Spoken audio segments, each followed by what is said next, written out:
From Bristol, UK, I'm Pommy Harmar. And I'm Melissa Chemam, and this is the Quarantini. We're bringing you this podcast every week to keep your spirits up and until lockdown in the UK has ended.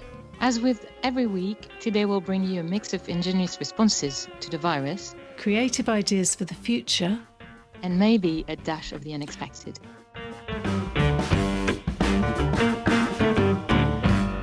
Hi Melissa, how are you? What have you been up to this week?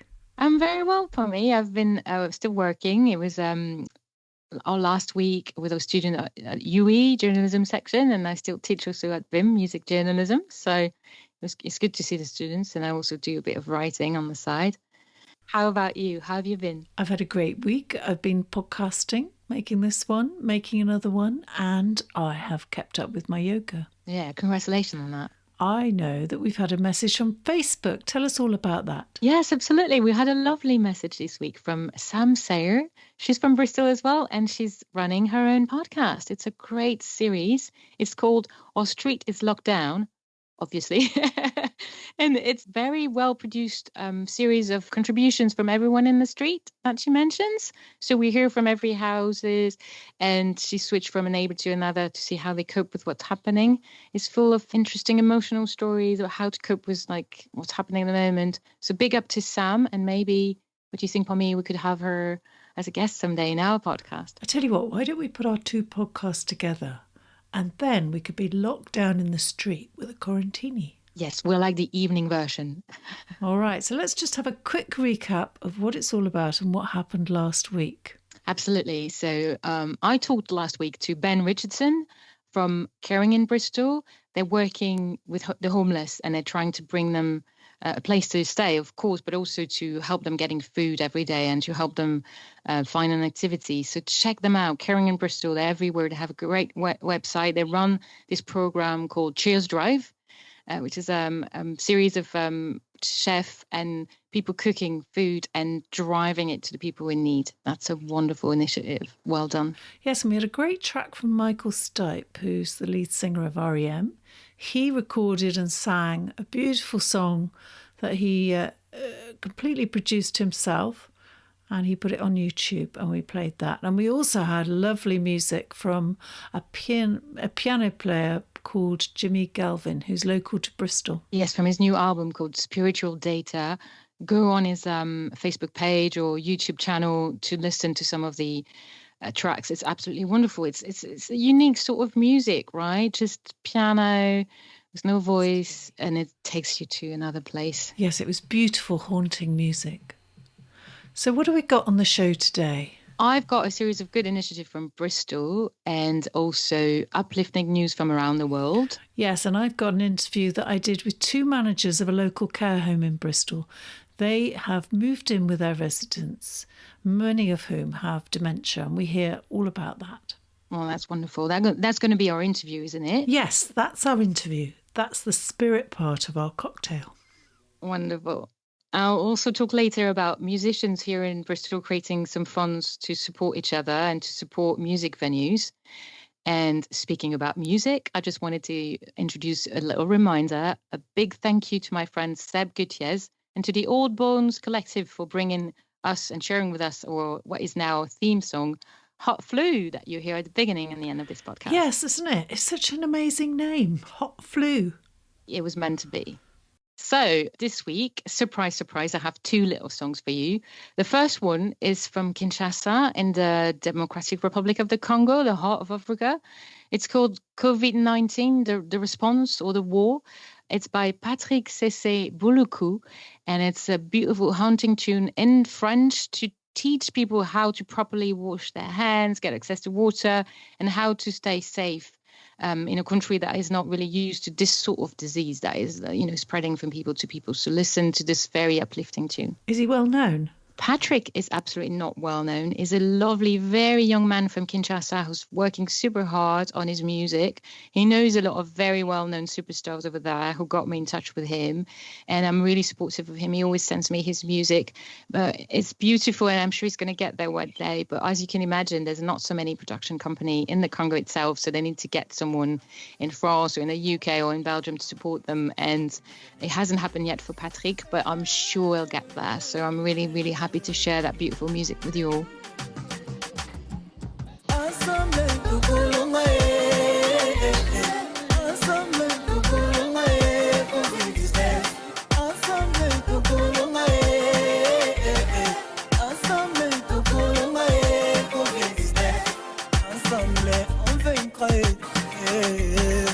Ensemble, on vaincra Covid-19. Ensemble, on vaincra. Ensemble, on vaincra Covid-19. Mais restons chez nous, c'est pour notre bien. Confinement, pour notre bien. Confinement, confinement, c'est pour notre bien.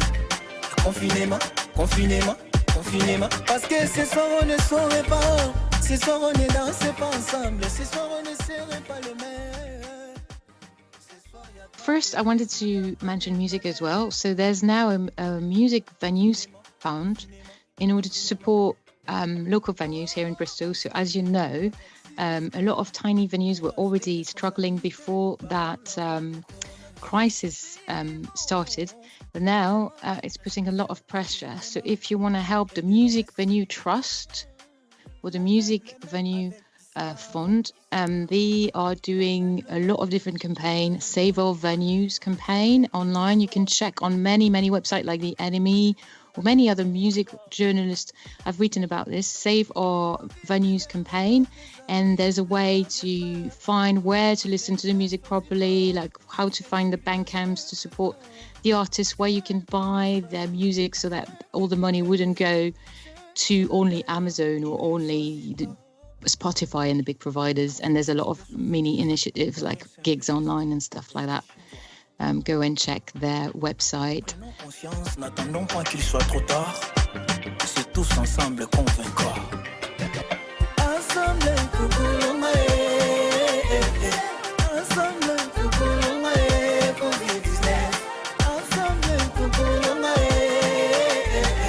Ensemble, ensemble, Covid-19. Ensemble, on vaincra. Ensemble, on vaincra Covid-19. Ensemble, on vaincra. Ensemble, on vaincra Covid-19. Mais restons chez nous. That was Patrick Sese Buluku from Kinshasa in the Democratic Republic of the Congo singing his song COVID-19 La Guerre.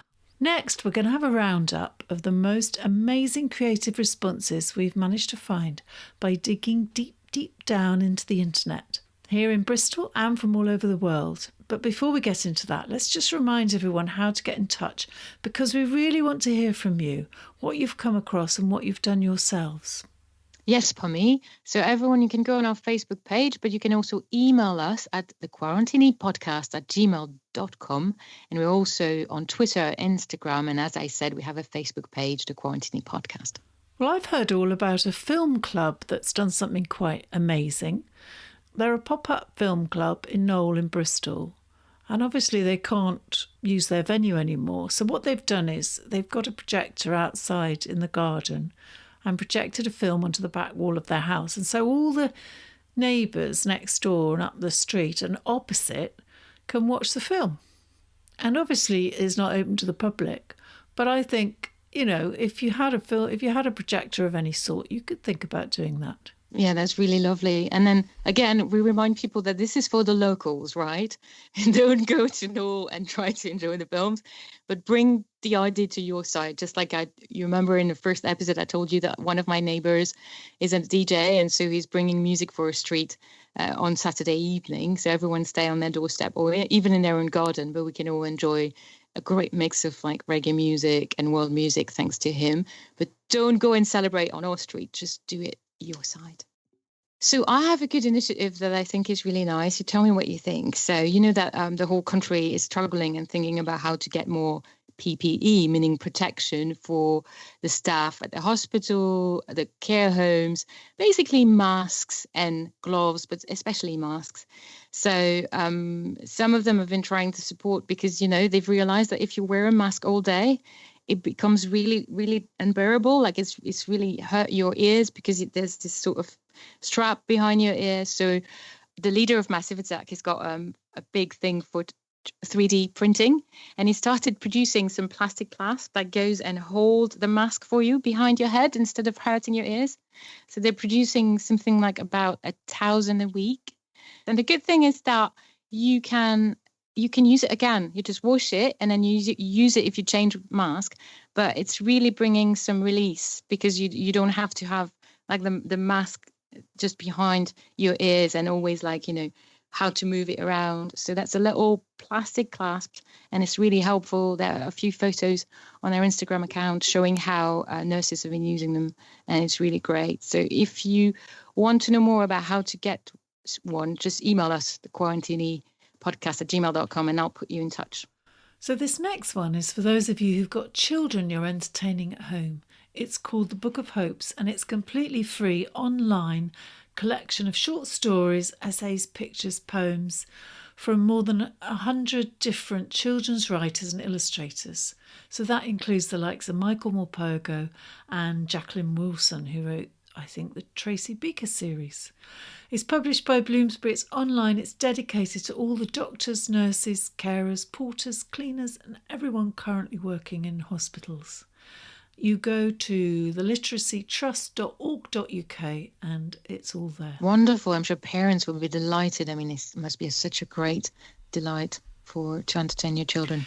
Yes, the other piece of news that I found today is about drones. Now, I knew that Amazon were thinking about whether or not they could deliver their packages by drones, but this is a scheme that's being trialled in Hampshire at the moment to see whether emergency supplies of equipment and blood could be taken to hospitals. And they're trialling it from a hospital in Hampshire, taking blood over to the Isle of Wight. And obviously the Isle of Wight hospital depends on the ferries for their supplies, and that's too slow in some cases, particularly if they've got a lot of patients needing emergency treatment.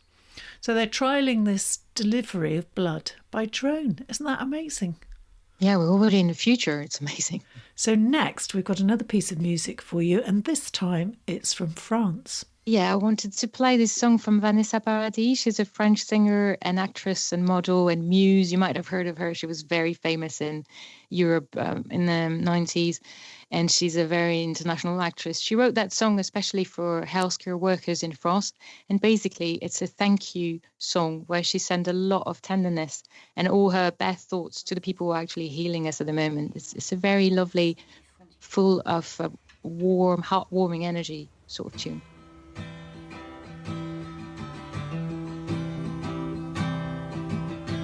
Je vous envoie cette tendresse que je gardais juste pour vous. Vous qui soignez tant de détresse, moi à l'abri, je pense à vous. Dans vos jours noirs où rien ne cesse, il y a nos vies. C'est grâce à vous. Dans vos nuits blanches, loin des caresses, il y a vos vies. Merci pour tout, merci pour tout.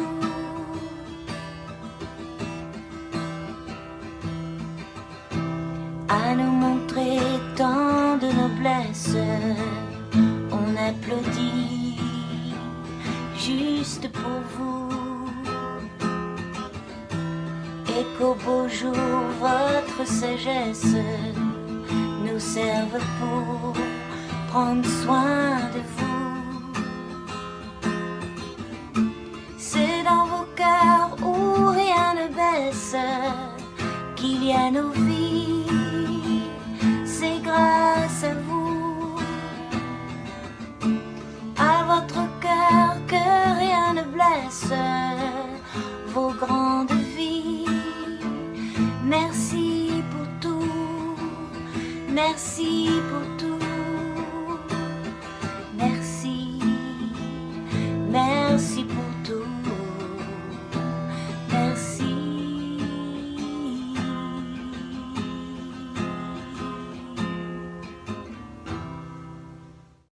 Yeah, there was Vanessa Paradis and her husband, Samuel Benchetreat, who's a director. She's an actress and singer, and she wrote those beautiful words of thank you and love for the healthcare workers.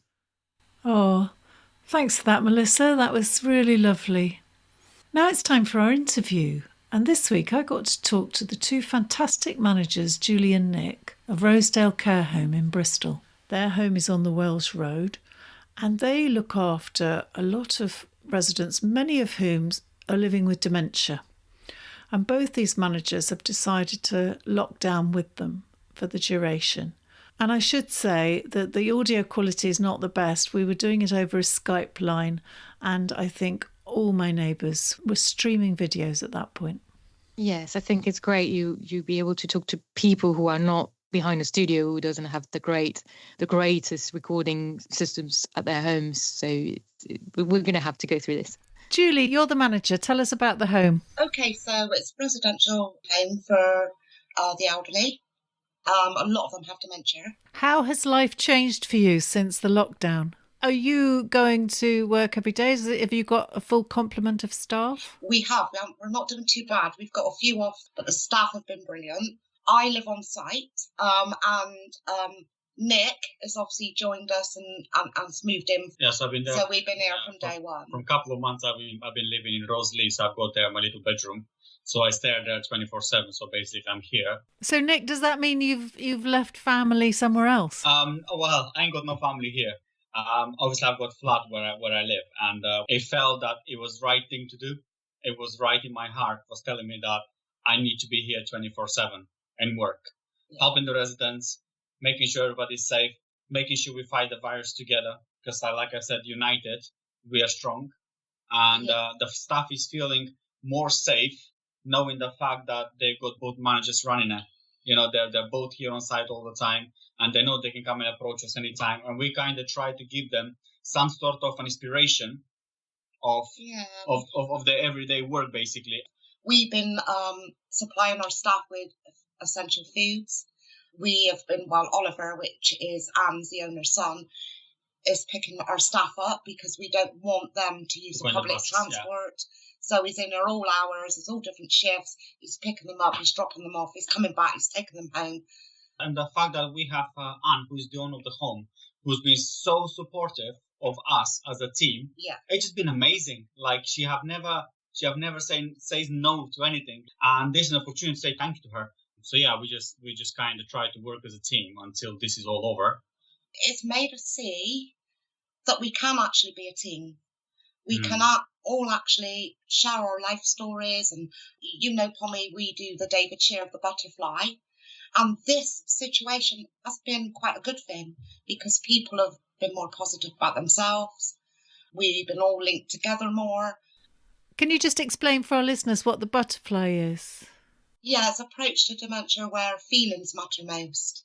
So we sort of live in someone's moment. So, for example, if somebody is saying, what time's mum coming? We would go along with that. Well, your mum just rang, she's going to be late, or she won't be here until tomorrow. We sort of live in what they're feeling, basically. And you can actually feel what they're feeling. And this difficult time, even more so, we can feel it. So what would you say your biggest challenge has been? Our biggest challenge is trying to keep everybody happy.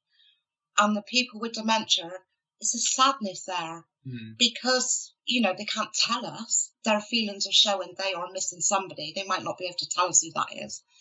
So we're seeing tears, we're seeing people looking lonely, aren't we? Yeah. So we're trying to step in, hence going outside on the roadside. Yes, tell me about that. Because I've seen that on Facebook. Yeah, it was great. So we made a canvas and we put in there, everyone's name. And what we did is put out at the front. We had a speaker, Heal the World.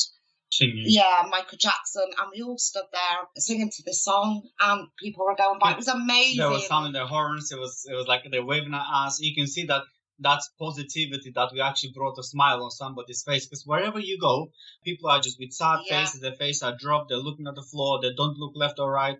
and you can feel the sadness in people's eyes, in people's faces. Yeah. Like they're worried so much about the virus, and that what we've done out there is actually brought some joyful into the people who are actually driving. You can see them smiling, sound of their horns, traffic lights. They will stop and they will have a bit of dancing with us. Yeah. It's just been great. It was just great. I mean, me and Julie were talking about it just on the night before we done it.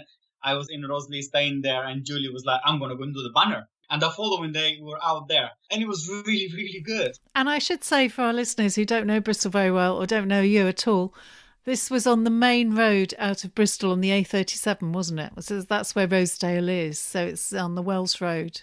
Yeah. So it's a very busy road. And there you were. You can see it on Facebook. There you were, all ranged along the wall, singing Heal the World. Fantastic. Just give a bit of excitement to our residents as well, didn't it? Yeah, that was the whole point. Getting the residents excited, getting the residents out there, getting the residents to show to the world that we are okay. How amazing. How amazing. So looking to the future, I mean, there isn't going to be a day when lockdown suddenly stops, is there? You're going to be thinking about how to keep your residents safe into the future because they're all in a very vulnerable group. How are you thinking about that now? I think we just have to take every day as it is. Every day as it comes. I don't think we've really planned anything. We're all here together as one. We're all taking care and loving each other. And I think that's all we need to be doing. Thanks there to Julie and Nick, who are amazing managers, and all the staff of Rosedale Care Home in Bristol. Thanks so much for talking to me. Right, Pommy, it's nearly time to finish now. But before we go, we thought you might like a recipe for a Quarantini. Yes, and this week we've got one created by Derek Brown. Now, he's a man who's written a book called Spirits, Sugar, Water, Bitters, How the Cocktail Conquered the World. I am definitely going to read that. And it goes like this. First, 2 parts of gin or vodka. 1 part lime or lemon juice. Then 1 part syrup made by boiling equal amounts of sugar and water together. Then, if you like, add a dash of something exciting from the back of your cupboard, like grenadine, and mix with ice. Et voilà, c'est fait. Santé!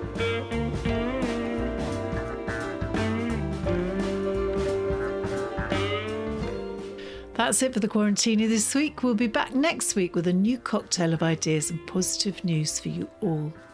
We'd really love to hear from you in the meantime. And you can get hold of us by emailing us at thequarantinipodcast@gmail.com. We're also on Facebook, Twitter and Instagram.